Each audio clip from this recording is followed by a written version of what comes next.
आपण मैंने जानती जे आम दलर मानव सभापति श्रीयुक्त नवीन पट्टनायक निर्देश रे एक 15 जणिया समन्वय और कार्यान्वयन कमिटी गठित होईछि एवं तार आज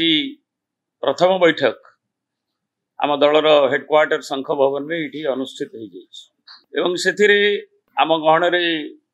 वर्तमान जो माने अच्छी स्नेहिनी छुरिया आमर सुदाम मारांडी शारदा नायक अन्य समस्त सभ्य केवल जड़े दिल्ली जाइछन्ति उपस्थित नथिले एवं आउ जड़े विलंबर पहुंचे बोली कही से आसुचन तेणु बाकी समस्त बसी आज पुंखानुपुंख भाव आम बिजु जनता दलर जो दल की ओडिशा वासींकर जो भाव बहुल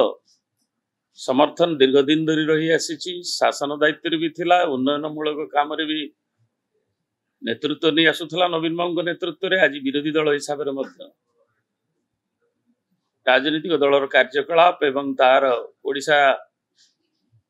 रो विकास पई जो प्रतिबद्धता ताको आगु को निया जिबा पई जो संकल्प तार सांगठनिक ढांचा रूपरेख वर्तमान स्थिति रे जाहाकु कौन कौन कार्यक्रम को निया जीवो से सब विषय रे पुंखानुपुंख आलोचना हला एवं से आलोचना जारी रही एवं से आलोचना विभिन्न दिगरु अनुष्ठित होईछि किभଳି भाबरे ताकु करा जीवो एवं दलर मान्यवर सभापति अनुमोदन निमंत्रण अवगत करा एवं आज जो आलोचना जारी रही अपराह्न आगु को आहरी नियाजिबो एवं सभापति संगे आलोचना कला से आलोचना को जो रूपरेख दि जाइए तार कार्यक्रम को घोषणा करा।